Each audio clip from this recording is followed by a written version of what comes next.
It was just past dusk, the sky painted in shades of deep orange and violet, when a quiet highway rest stop became the stage for an unexpected storm. Cars hummed in and out, families stretched their legs, and truckers sipped coffee from worn thermos. But inside one parked sedan, a man sat peacefully, scrolling through his phone, unaware that his life was about to change in minutes. From a distance, flashing headlights cut through the calm. A patrol cruiser pulled in, rolling slow, almost hunting. The officers inside scanned the lot until their gaze locked on the black man in the sedan. Without hesitation, suspicion took root. "That him?" one officer muttered. "Fits the description," the other replied. They didn't wait for confirmation. The calm of the evening shattered as the officers swung open their doors and approached with heavy boots striking the pavement. The man in the car looked up, startled by the sudden movement. His brow furrowed, confusion etched on his face. "Step out of the vehicle." Now, the command cut through the night like a blade. The man blinked, his hands still visible on the steering wheel. "Excuse me, what's going on?" "Don't talk, step out, hands where we can see them."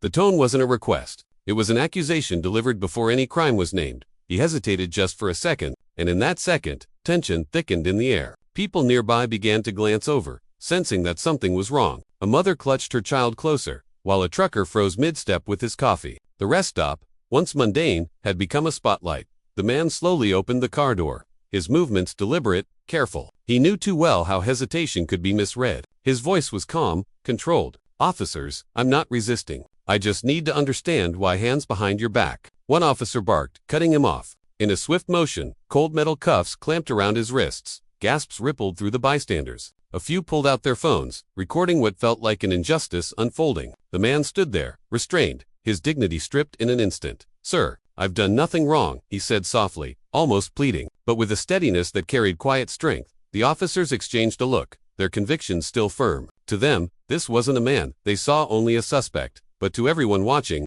it was impossible to miss the imbalance. A peaceful man in chains, accused without words, condemned without proof. The hum of the highway carried on in the background, a cruel reminder that the world outside this rest stop moved on, unaware of the storm happening here. The audience too feels that storm building, waiting for it to break.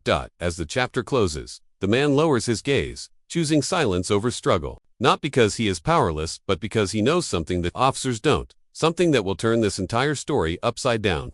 Matches the description. That's all it took. 3 words that sliced through the silence of the rest stop like a verdict delivered without a trial. The officers' voices carried a tone of certainty, but it wasn't the certainty of evidence, it was the certainty of assumption. The man, still, standing with his wrists bound in steel, lifted his eyes toward the officers. His voice was measured, calm, but behind it, a storm brewed. Description of who? What crime? "I've done nothing wrong." One officer, tall and rigid, adjusted his grip on the cuffs. "You fit the suspect. Dark sedan, alone, black male. That's enough for us." The words landed heavy. For anyone listening nearby, it was clear. The crime wasn't what he did. It was who he was. The man inhaled slowly, steadying himself. "So that's it. That's all it takes. A description." His tone was not angry, but resolute, forcing them to confront the hollowness of their claim. "Save it for later," the second officer snapped. "Right now, you're coming with us." The crowd at the rest stop began to shift uneasily. A woman whispered to her husband, "He doesn't look like he's done anything." A truck driver muttered, "This doesn't feel right." But the officers ignored the murmurs. Their focus was fixed, their authority unquestioned, at least in their own eyes. The man straightened, even in chains. His calmness unsettled them. They expected panic, resistance, maybe anger. Instead, they got silence paired with dignity, and that silence carried power. Still, the officers pressed on. One leaned closer, his voice low and sharp. "You know, resisting will only make this worse." "I'm not resisting," the man replied. His tone was like stone firm, unmoved. "I'm standing here, exactly as you asked." The officer's jaw clenched. He wasn't used to losing control of the narrative. Around them, phones stayed raised, recording every second. The glow of camera screens reflected in the officers' uniforms, a reminder that the world was watching. Yet their pride wouldn't let them stop. "Run the plates," the tall officer muttered to his partner. The younger one nodded and stepped away toward the cruiser. Tapping furiously on the in-car computer, the man watched quietly, his breath slow, his eyes unblinking. He knew what was coming. The truth had a way of surfacing, and when it did, it would scorch everything built on lies. But for now, the tension only deepened. The younger officer frowned at the screen, hesitating. Something didn't line up. He glanced back at the man, then at his partner, but said nothing yet. The older officer noticed his hesitation. "What's the holdup?" he snapped. "Nothing." The younger officer lied, forcing his eyes back on the screen. But doubt was there, gnawing at the edges. The man lowered his voice. speaking not just to the officers, but to everyone listening around him. This is what happens when suspicion replaces truth. When appearance becomes guilt, it could be any of you. Standing here like this, a hush swept over the crowd. The weight of his words pressed into the night air, undeniable, unshakable. Still, the cuffs remained. Still, the officers stood firm. But cracks had begun to form, cracks in their certainty. Cracks in their control. And soon, those cracks would split wide open. Because the man in chains wasn't just any traveler on a highway. He was someone whose name they already knew, though they hadn't realized it yet. All it takes is a crowd, a single pair of eyes can witness injustice and question it, but when dozens gather, the silence of watching becomes deafening. At the rest stop, whispers grew into murmurs, and murmurs turned into sharp breaths as strangers realized what they were seeing. A man cuffed and restrained, though he had done nothing to deserve it. He stood in the middle of the lot, his wrists pulled behind him, the gleam of silver cuffs catching the glow of overhead lights. His posture remained tall, but the weight of humiliation pressed down on him. To everyone passing by, he wasn't just a man anymore, he had been reduced to a spectacle. A teenager whispered into her phone while recording, "Yo, they just cuffed him, but he's not even fighting back." Another voice came from the edge of the crowd, low and uncertain. "Looks like a mistake, but they're not letting up." The man closed his eyes for a moment, steadying his breath. His dignity was under attack, not just by the cold bite of steel, but by the gazes that pierced through him. The humiliation wasn't just in the cuffs, it was in being paraded as guilty. Before strangers who didn't even know his name, one officer puffed his chest, scanning the crowd with a glare, as if daring anyone to challenge him. "Keep moving, folks. Nothing to see here." But there was everything to see, and the cameras didn't lower.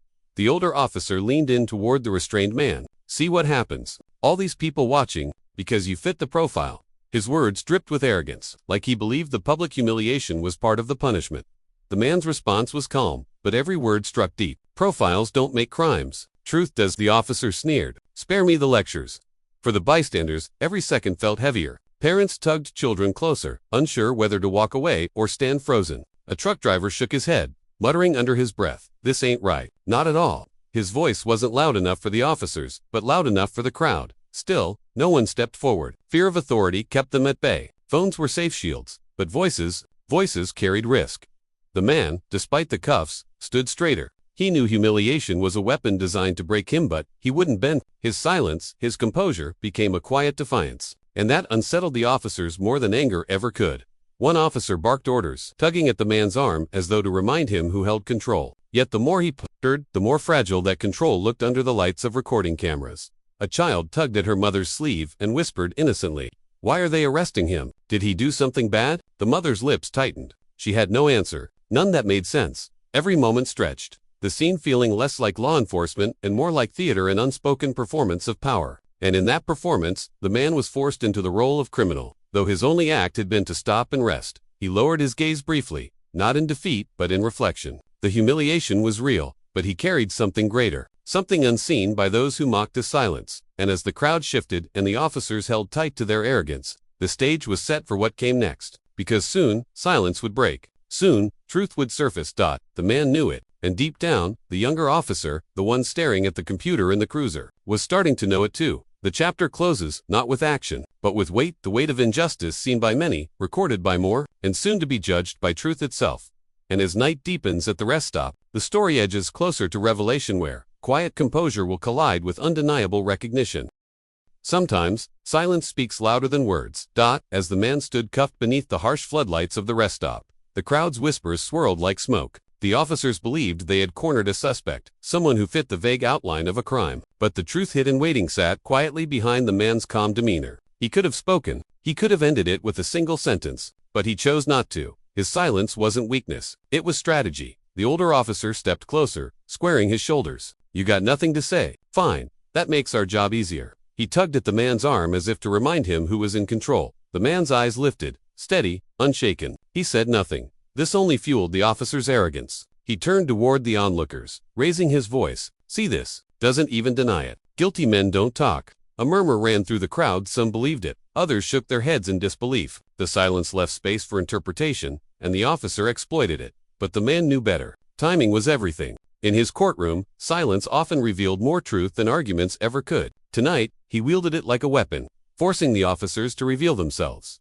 The younger officer returned from the cruiser, hesitating with the computer printout in his hand. His eyes flicked between the paper and the man in cuffs. His lips parted as though he wanted to speak, but one sharp look from his partner sealed his silence. The man noticed. He saw the conflict written across the young officer's face, the cracks forming in the facade of certainty. Still, he remained quiet. One bystander, emboldened, called out, "At least tell us what he's accused of." The older officer snapped back, "Stay out of it. This doesn't concern you." But it did concern them. Everyone watching felt the injustice burn in their chests. They wanted an answer, but all they got was silence from the accused, and arrogance from those with power. Inside, the man's mind was calm, calculating. He replayed their every word, their every move. Each arrogant remark was a thread weaving the officer's downfall. His silence ensured they tied the rope tighter themselves.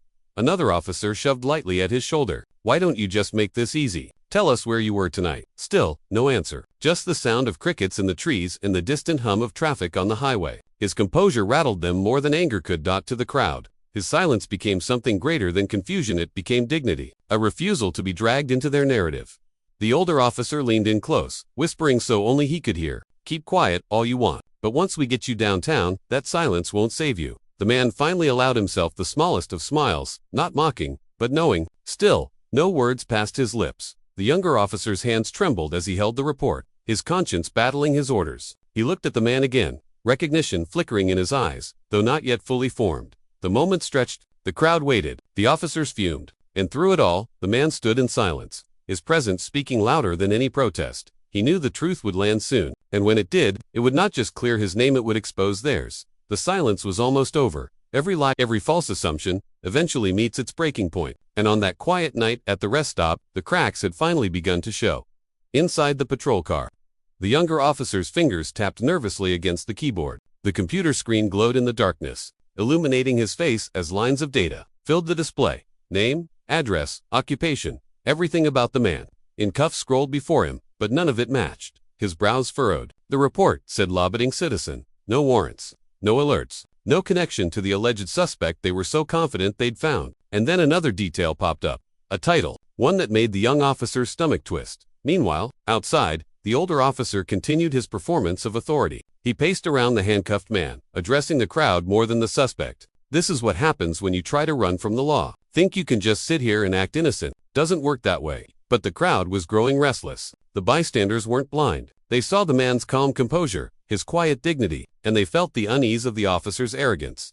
The man said nothing. His silence was still his sharpest weapon. The younger officer stepped out of the cruiser, gripping the printout tightly in his hand. He hesitated, glancing at the older officer. His voice was low. "We need to talk." The older officer snapped. "Later, I've got this under control." "No," the younger officer insisted, his tone trembling. "It doesn't line up. None of it." The man lifted his head, locking eyes with the younger officer. For the first time, a flicker of recognition passed between them. The younger officer swallowed hard. "What do you mean it doesn't line up?" the senior demanded. The younger one shifted uncomfortably. "This guy, he's not who we thought. He's clean, more than clean." The senior officer waved him off, trying to maintain the illusion of authority in front of the crowd. "Don't second-guess me. We've got a match." End of story. But it wasn't the end of the story. It was the beginning of the unraveling. The crowd sensed the shift. They noticed the hesitation, the whispered argument. The truck driver who'd been watching muttered, "Told ya something was off." Others leaned in, eager to catch every word. The man in cuffs still refused to speak. His silence, paired with the officer's cracks, was louder than any defense he could give. The younger officer pressed again. "Look, the database doesn't show what we thought. He's not the suspect. He doesn't even fit the timeline. If we keep pushing this," his voice dropped, "we're gonna regret it." The senior officer's jaw clenched. Pride battled reality. His authority depended on doubling down, but his instincts whispered that the ground beneath him was collapsing.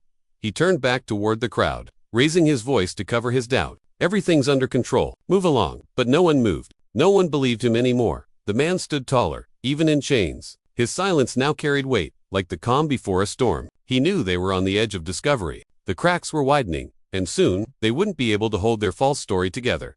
The younger officer looked at him again, almost apologetically. He could see the truth staring him in the face, and it was only a matter of time before it exploded into the open. And as the night stretched on, the question hung heavy in the air. How much longer could they cling to a lie before it shattered completely? The answer was coming. Sometimes the truth doesn't roar into the room. Sometimes it whispers, quiet and undeniably, until everyone is forced to listen. The younger officer stared down at the database printout, his hands trembling as the letters on the page burned into his mind. A name, a title, an identity that didn't just contradict their assumptions, it shattered them. He whispered it aloud, almost to himself. Judge Robert Hall. The words hit the night air like a stone thrown into still water. The ripples were instant. The man in handcuffs finally lifted his chin, his calm gaze steady on the officer. His silence was no longer just dignified, it was deliberate. He had been waiting for this moment. The senior officer frowned, annoyed. What did you just say? The younger one swallowed hard, repeating it louder this time. This is Judge Robert Hall, the federal judge overseeing our department's misconduct trial. The crowd gasped. Murmurs erupted, spreading like fire through dry grass. Wait, did he say judge? One bystander whispered. You mean the judge? The one on the case against these cops? Another added, eyes widening. The senior officer's face paled. His authority, once so absolute, cracked in an instant. His voice faltered as he barked back, desperate to regain control. That can't be right. You must be mistaken. But the database sheet in the younger officer's hand told a different story. The photograph, the credentials, the unmistakable proof. The younger officer took a shaky step closer to his partner. His voice was tight with fear. It's him. There's no mistake. We just cuffed the very man who's set to rule on our case. The realization hung heavy in the air, suffocating them all. Judge Hall finally broke his silence. His voice was calm, deep, and commanding. I gave you every chance to see the truth, but you chose arrogance over reason. The senior officer's mouth went dry. His bluster dissolved under the weight of the man's words. The uniform, that once gave him power, suddenly felt like a curse. The younger officer's heart pounded. He replayed every decision, every insult, every second of humiliation they'd inflicted, and now, all of it sat in front of the very judge who could determine their fate. The crowd had shifted entirely. Where there was once confusion, there was now outrage. The truck driver from earlier shook his head in disbelief. These fools cuffed a federal judge. Oh, they're done. The murmurs grew into a chorus of condemnation. Phones were raised higher. Cameras zoomed in closer. This was no longer just an embarrassing mistake. This was evidence that could ruin careers. And possibly lives. The senior officer tried to bark an order, his voice cracking. Everyone stepped back. No more recording, but it was too late. The genie was out of the bottle. The younger officer's voice broke through the chaos, almost pleading. Sir, we need to let him go. Now, Judge Hall didn't move. He didn't plead. He didn't struggle. He simply stood there, chains biting at his wrists, eyes locked on the very men who had tried to strip him of dignity. And in that moment, recognition turned into terror, because every officer present knew this wasn't just another complaint. This wasn't just another internal review. This was the judge who had the power to decide their department's future. And now, he had lived their misconduct firsthand.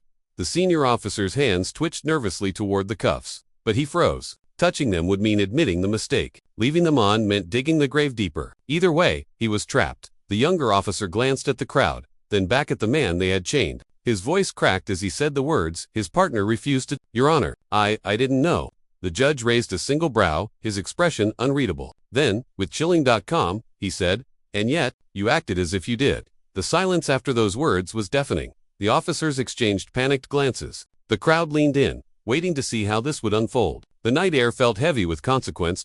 Because now, recognition wasn't just dawning. It was settling in, and there was no turning back.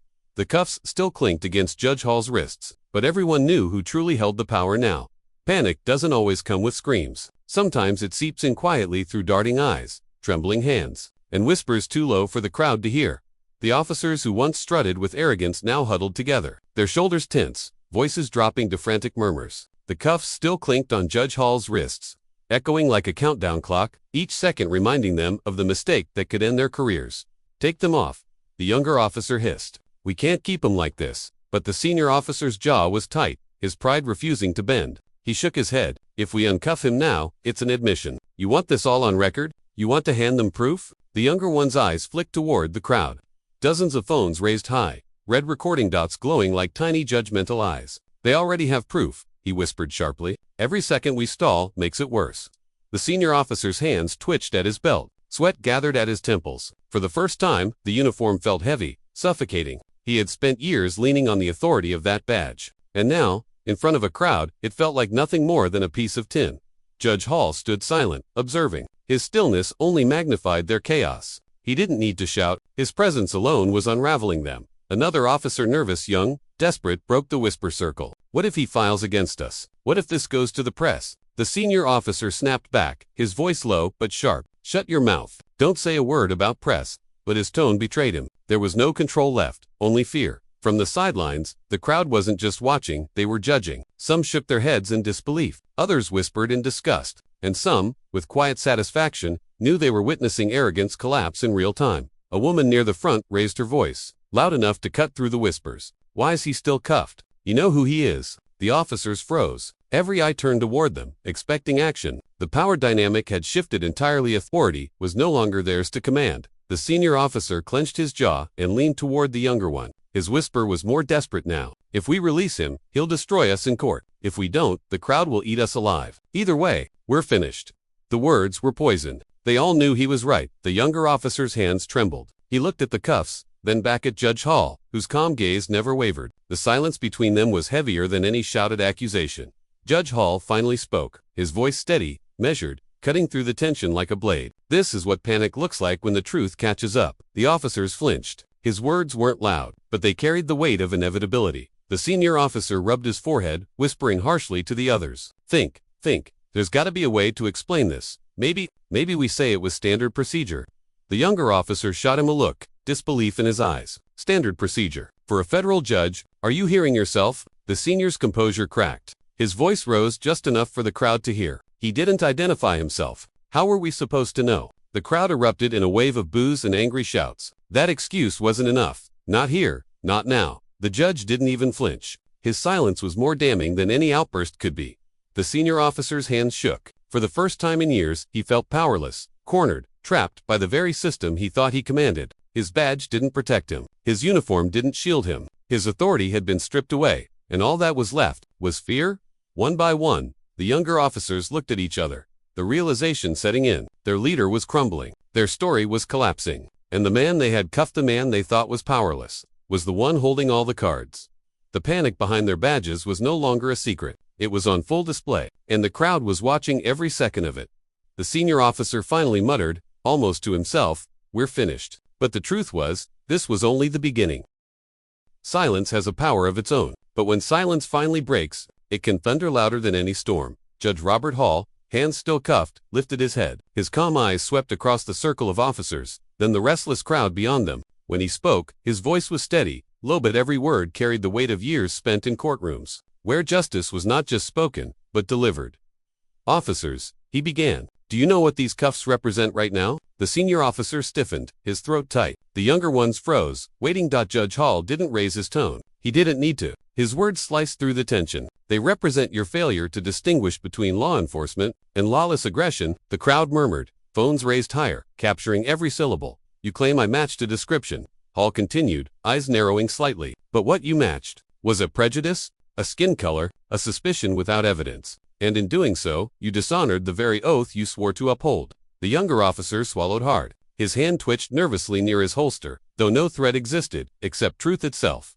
Hall's voice sharpened. "You have power, but power without discipline is tyranny. Power without accountability is corruption. And power used to humiliate an innocent man is nothing more than abuse." The senior officer tried to cut in, stammering, "Sir?" With all due respect, Hall's eyes pinned him like a gavel striking wood. Respect is earned, not demanded. You put me in chains without a single question. You paraded me before strangers, as if guilt were written on my skin. And now, you ask for respect." The officer fell silent. His mouth worked, but no sound came. Judge Hall turned his head slightly toward the crowd, acknowledging the witnesses. "Look around you. These citizens are watching, not just me, but you. They see what happens when those trusted to protect become the very ones who endanger dignity. Do you feel their eyes on you? That's shame." A woman in the crowd shouted, "Tell them, Judge." The ripple of agreement swept through onlookers. Hall refocused on the officers, his voice quieter now, but laced with steel. "You wear badges meant to symbolize honor, but tonight, your badges symbolize fear, panic,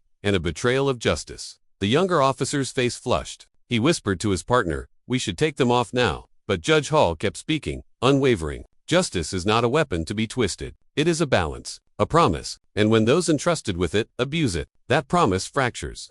The silence that followed was suffocating. No one dared interrupt. Hall leaned slightly forward, his eyes narrowing. "I have presided over countless cases. I have seen criminals, victims, liars, and truth-tellers. But what I see before me right now is a department that has forgotten the meaning of justice." The senior officer's face turned pale. He looked away, unable to meet the judge's gaze. Hall delivered the final blow, his tone solemn. "Mark my words, the law does not shield those who disgrace it. It judges them." The crowd erupted, some clapping, some gasping, all electrified by the moment. The officers, once dominant, now stood frozen in the wreckage of their arrogance, their silence louder than any defense they could muster. Judge Hall slowly lifted his cuffed wrists, holding them before the crowd. The gesture wasn't one of defeat, it was a symbol. Proof of injustice, living and undeniable. The younger officer's hands shook as he reached for the keys. But before the lock clicked, Judge Hall's eyes met his. "This," he said softly, "is not about me. It's about whether you remember who you swore to serve the law. Or yourselves." The officer froze mid-motion, torn between duty and fear, pride and redemption. The choice now lingered in the air, heavy and unresolved. Sometimes justice doesn't come from the badge. Sometimes it comes from the crowd. The rest stop, once a place of weary travelers stretching their legs, had become a stage. Phones glowed like lanterns in the dusk, each one capturing not just images but truth. And now, that truth was about to speak louder than any uniformed officer. A man in a baseball cap stepped forward, holding his phone high. His voice trembled, but it carried strength. "I've got the whole thing recorded, from the moment they pulled him out of the car, to every word the judge just said." The officers stiffened, their panic rising again. The senior officer snapped at him. "Sir, step back. This is a police matter." But another voice rang out from the crowd, a woman clutching her phone tight. "No, this is a justice matter, and we've got the evidence." The tension shifted. It wasn't just Judge Hall against the officers anymore. It was dozens of travelers, ordinary people, turned witnesses. One by one, others stepped forward, screens glowing in the twilight. "I recorded too. Same here. They can't erase this. It's already backed up." The officers exchanged frantic glances. The shield of authority that once silenced crowds had shattered. Now, the people held the power. Judge Hall remained silent, watching his calm presence anchoring the storm. A teenager, phone in hand, looked directly at the officers and said, "You can't make this go away. Everyone here saw it. Everyone here knows what you did." The words cut deeper than any courtroom testimony. The officers, once towering figures of control, now looked small, cornered, exposed. The senior officer tried to regain ground, his voice sharp but cracking. "Listen, none of you understand the full situation. This is abuse of power." Another bystander interrupted, her voice steady and clear. "And it's on video. Every second of it." The crowd murmured in agreement, their voices rising, their courage multiplying. Judge Hall finally spoke, his tone calm but resonant. "You see, officers, the law was never meant to belong to you alone. It belongs to the people. And tonight, the people bear witness." The silence that followed wasn't empty. It was heavy, charged with accountability. The younger officer's shoulders sagged. He whispered to his partner, "It's over. Even if we let him go, it's over. They've got us." And he was right. The narrative had shifted permanently. The humiliation they tried to inflict on Judge Hall had become a record of their own disgrace. The woman in the front raised her phone higher, her voice bold. "This won't stay here. This goes online tonight." The crowd cheered softly, not out of joy, but out of solidarity. The officers stood frozen, staring at the glowing sea of screens that had turned into a jury. And in that moment, the truth was undeniable. The power they once held had flipped. Judge Hall, still cuffed, lifted his head. "History will remember what happened here. Not because of you," he glanced at the officers, "but because they refused to look away." The crowd erupted in applause, a wave of sound that sealed the moment. The officers were no longer in control. Their whispers of panic had turned into silence, and the bystanders, the witnesses, had transformed the rest stop into a courtroom under the open sky. Justice has a way of circling back, and for the officers who once stood with cuffs in their hands, the circle was closing fast. Days had passed since the rest stop incident, but the world hadn't forgotten. The footage, grainy yet undeniable, had flooded social media. News outlets replayed it endlessly. A black man humiliated on the roadside, then revealed to be the very judge assigned to their cases. What the officers thought was just another day of unchecked authority had become a national scandal. Now, the courtroom was silent. The same marble hall where verdicts echoed and lives were changed had never felt so heavy. Reporters crowded the back rows, pens poised, cameras ready. Citizens who had been at the rest stop filled the benches, no longer bystanders, but witnesses sworn to tell the truth. At the front, robed in dignity, sat Judge Hall, not as a victim, not as a man wronged, but as the presiding authority. The irony was breathtaking. The bailiff's voice broke the silence. "Case number 4721, charges of misconduct and abuse of authority. Defendants, Officer Grant and Officer Miller, two men in uniform, once symbols of power, now shuffled forward in plain suits. Their badges were gone, their shoulders, once squared with arrogance, now slumped with shame. Judge Hall's gaze met theirs. Not cold, not cruel, but unflinching. "Officers," he said, his voice steady, "you now stand before the very justice you swore to uphold." Gasps rippled through the gallery. The weight of those words cut deeper than any gavel strike. The prosecutor rose, holding a stack of papers. "Your Honor, the evidence is clear. Multiple eyewitness accounts confirm the unlawful detention and humiliation of an innocent man. More damning, every angle was captured on video. Screens flickered to life, replaying the scene. The crowd at the rest stop, the harsh commands, the judge in cuffs, the moment of realization that changed everything. The officers lowered their heads, unable to look at the images. Their silence spoke louder than any defense. One witness, the woman who had shouted, "This is a justice matter," took the stand. Her voice trembled at first, but grew stronger. "I watched them treat him like he was less than human. I knew it was wrong, but I also knew we had proof. We couldn't stay silent." Another followed, the teenager whose bold words had pierced the night. They thought they could scare him, but they ended up showing us who they really were. Every testimony was another nail in the coffin of impunity. When it was the defense's turn, the officer's lawyer tried to spin the narrative. "My clients made a mistake under pressure. They did not know his identity. They acted out of caution." But Judge Hall leaned forward, his voice cutting through. "Mistake. A mistake is forgetting paperwork. A mistake is writing the wrong date. What you did was not a mistake. It was a choice rooted in arrogance, a choice that stripped a man of dignity for no reason but your suspicion." The room fell silent again. The younger officer, Miller, finally broke. His voice cracked as he looked up. I didn't mean for it to go that far. I just followed orders." Judge Hall's eyes softened for a moment. "And that, officer, is the oldest defense in history. I just followed orders. But justice demands accountability, not excuses." The gavel struck once, echoing like a drumbeat. The verdict came swift and sharp. Both defendants are found guilty of misconduct and abuse of authority. Effective immediately, you are stripped of your positions. Further sentencing will follow. The crowd exhaled a collective release of tension. Reporters scribbled furiously. Some clapped quietly before being hushed. But Judge Hall wasn't finished. He looked directly at the officers, his voice low, deliberate. "Perhaps the greatest punishment is not the loss of your badge, but the knowledge that the very system you tried to exploit held you accountable." The irony stung. The officers had once tried to humiliate a man at the roadside. Now, they stood humiliated before him in court. And as the gavel fell for the final time that day, justice didn't just feel served. It felt poetic. Yet, outside the courthouse, the world was still watching. The question lingered, would this moment spark real change, or would it fade into headlines of the past? That answer would unfold in the days to come. Justice is never quiet when it finally arrives. It roars, it echoes, and it shakes the walls of silence. The courtroom was packed. Not just with reporters and witnesses, but with ordinary citizens who had been following every twist of the story. They sat shoulder to shoulder, waiting for the moment that would define not just the fate of two officers, but the weight of the justice system itself. Judge Hall entered, his robe sweeping behind him like a shadow of authority. He didn't look like a man still wounded by humiliation. He looked like a man carrying the mantle of something larger, truth. He took his seat, the gavel resting in his hand. For a moment, the room was so quiet that even the sound of pens scratching paper seemed loud. Then his voice rose, calm, deliberate, but powerful enough to fill every corner of the chamber. "Today, we are not here simply to decide the misconduct of two officers. We are here to confront something far greater, the principles that bind this nation together." The crowd leaned in. Every word was a stone in the foundation he was building. He turned toward the defendants. "Officers, your duty was to protect the people, not to degrade them. You wielded authority as a weapon, not as a shield. In doing so, you betrayed not only this court, but the trust of the very citizens you swore to serve." One officer shifted in his chair, eyes wet, shame written across his face. The other stared straight ahead, his jaw clenched tight as if refusing to let remorse show. Judge Hall's tone sharpened. "Let me be clear, justice is blind, but it is not indifferent. Equality before the law is not a slogan. It is a promise. And when those sworn to uphold it violate that promise, the system itself begins to crack."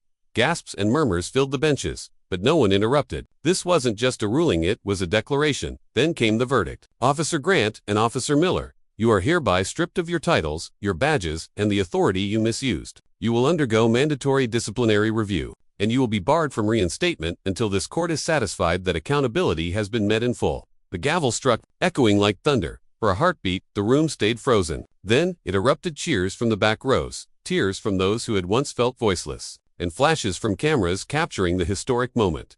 A woman stood, her voice trembling as she shouted, "Finally, justice." The gallery responded with applause before the bailiff restored order, but the feeling lingered. Vindication. Judge Hall leaned back, his expression steady but heavy. He knew this ruling was more than punishment. It was a message. He addressed the courtroom once more. "Let this serve as a reminder not only to these officers, but to every man and woman who carries a badge. Authority is not immunity. Power does not excuse prejudice. Justice is not selective, it must be for all, or it means nothing." Those words carried beyond the chamber. They traveled through headlines, broadcasts, and into the conversations of families across the nation. Communities that had long doubted the system now felt a sliver of hope. Parents pointed to Judge Hall's ruling as proof that accountability was possible. Outside the courthouse, a crowd had gathered. When the ruling was announced, they erupted into chants of relief. Some carried signs that read "Justice for all" and "No one above the law." Others simply embraced, grateful that for once the scales had balanced. The officers, escorted out a side door, walked away not as men of power, but as men humbled by the very justice they once ignored. For Judge Hall, it wasn't triumph. It wasn't revenge. It was responsibility. And though the ruling had delivered justice, he knew the fight for equality was far from over. As the courtroom emptied and the cameras faded, one truth remained. This day would not be forgotten. The ruling had not just disciplined officers, it had drawn a line in history. And as Judge Hall closed his case files and prepared for the days ahead, a question still lingered in the air. If justice could be delivered here, what would it mean for every other courtroom across the nation? The answer was coming beyond this trial. Beyond this town, it was only the beginning. Every story has a verdict, but not every verdict carries a lesson. This one did. When the gavel fell and the courtroom emptied, Judge Robert Hall didn't linger to soak in the victory. He walked slowly down the quiet halls of justice, robe trailing, face carved with reflection. For him, this was never about humiliating officers, nor about reclaiming his pride. It was about something much deeper, something that went far beyond the four walls of a courthouse. Later that evening, Judge Hall sat alone in his study. The world outside buzzed with headlines and interviews, but inside, there was only the ticking of a clock and the low hum of memory. He replayed the events in his mind, the cold click of handcuffs on his wrists, the dismissive tone of the officers, the disbelief in their eyes when they realized who he was. He whispered softly to himself, almost as if he were teaching a lesson to an invisible classroom. Justice is not measured by punishment, but by dignity. The camera of narration zooms inward, letting the audience feel his pause. His voice echoes, firm but weighted with years of experience. If I had been just another man that day, if I had not worn the title of judge, would the story have ended the same? That question hung heavy, not only in his study, but for every listener of his words. It was a question too many in society already knew the answer to. The truth was clear. It wasn't his name that had saved him, it was his position. And that, he believed, was the real tragedy. Judge Hall leaned forward, pen in hand, jotting down thoughts in his notebook. His reflections were not for legal rulings, but for the next generation. He wrote about respect, about restraint, about how authority, without compassion, corrodes the very foundation of justice. He remembered the faces in the courtroom, the officers stripped of their badges, the citizens whose cheers carried both relief and pain. And he realized something profound. Accountability is only the beginning. Change requires more than punishment. It demands courage. The narration softens here, almost like a personal confession to the audience. Every act of prejudice chips away at the dignity of our society. And every act of courage, no matter how small, builds it back. He closed the notebook and gazed out the window, where the night sky stretched endlessly. Somewhere out there, a young man or woman would face the same injustice he had without the armor of a robe or title. His ruling could not shield them all, but perhaps his example could light a path.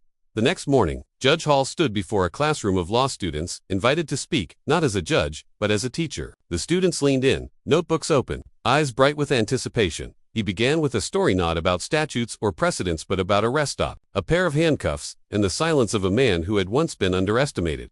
Remember this, he told them, his tone steady but warm. The law is not a shield for the powerful, nor a weapon for the arrogant. It is a promise to the powerless. The true measure of justice is not in how we treat the respected, but in how we treat the forgotten. The classroom grew silent, not out of obligation, but out of reverence. His words carried more weight than any textbook. They were not lessons written on paper, but etched in lived experience. And then, with a slight smile, he added, titles fade, robes are temporary, but dignity that belongs to every human being. Guard it, respect it, and protect it, even when no one is watching. The students nodded, some even fighting back tears. In that moment, they weren't just learning the law, they were learning humanity. The story closes, not with the clang of a gavel, but with a quiet truth. Justice is not a courtroom. It is a choice made daily, by officers, by judges, by neighbors, by each of us. Judge Hall's lesson wasn't just for the officers who wronged him. It was for the world beyond them. And, as he left the classroom, sunlight streaming through the tall windows, one final thought lingered like a moral carved into stone. The fight against prejudice does not end in court, it begins in the heart.